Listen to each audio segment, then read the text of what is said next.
อันดับนองเตอร์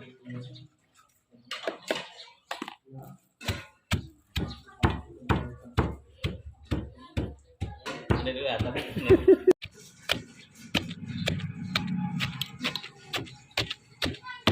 โอ้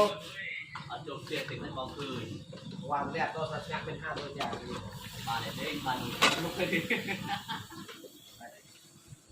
ปานธิการโลกเอง บองเนี่ยเอาก็ไปขึ้นดิ